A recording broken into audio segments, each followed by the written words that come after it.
I had a dream. I always wanted to be an actor, to be in a movie, so I could do what I wanted to do most: acting. But wait, why does it feel like a movie now? Alright, hi everyone, welcome back to the channel. First of all, sorry for the bad acting in the intro, but as filmmakers, we all know that post-production is where the magic happens. We are all chasing that cinematic filmic vibe you see in Hollywood movies, right? That's exactly why we need to talk about the Dehancer plugin. And make sure to stick around until the end, because I will show you how to get 10% off your own Dehancer license. Before we dive in, I want to be totally transparent, this video is not sponsored. However, the team at Dehancer was kind enough to reach out and offer me a 1-month subscription to test their film emulator. There's no deadline and no script, they just wanted my honest opinion. So, as always, this review will be 100% genuine. Alright, Dehancer is a powerful film emulator specializing in authentic film looks.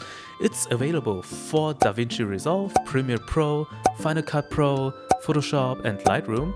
Today we are going to put it to the test inside Final Cut Pro 11. So let's dive into the software. Once you install Dehancer Pro, you will find it under your installed effects. I've already applied it to this clip, so let's turn it on. Don't be confused when you first apply it. It comes with some default settings. I usually like to scroll down and click Disable All Tools, here we go, and start with a clean slate. And right now we are looking for at flat S-Log3 footage.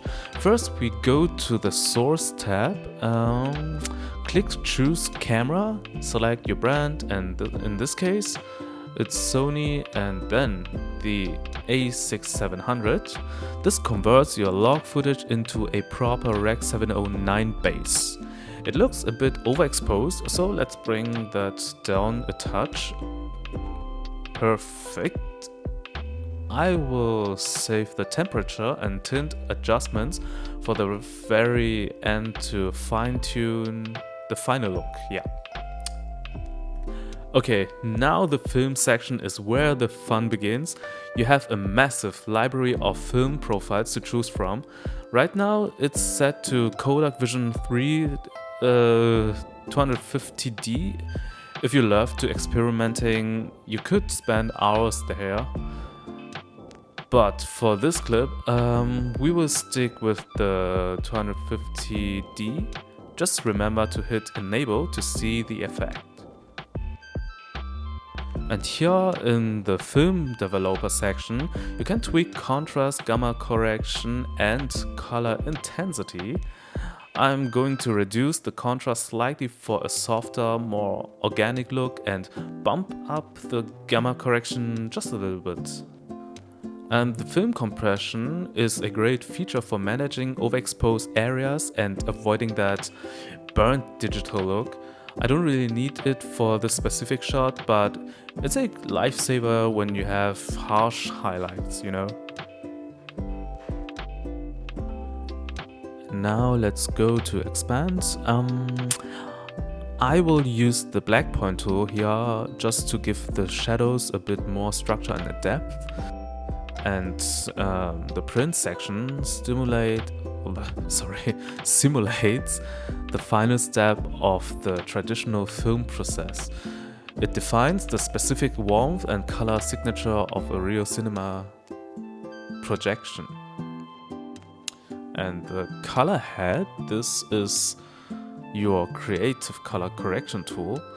I think this shot looks a bit too green, so I will push the slider slightly toward magenta and add a tiny bit of yellow and red, I guess. Alright, you can also get very detailed here by adjusting shadows, midtones and highlights separately. Very practical actually. But now let's talk about film grain. You can choose between 8, 16, 35 and 65 millimeters. Remember, the smaller the film format, the coarser the grain. The ISO setting controls the intensity. For this video I want a cleaner look, so I will go with 65mm at ISO 250. It's subtle and sophisticated. And here is the halation and bloom effect. Halation adds that red glow around high contrast edges.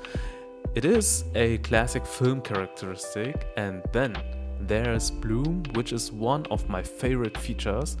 It adds a beautiful glow to the highlights, making the image feel less digital.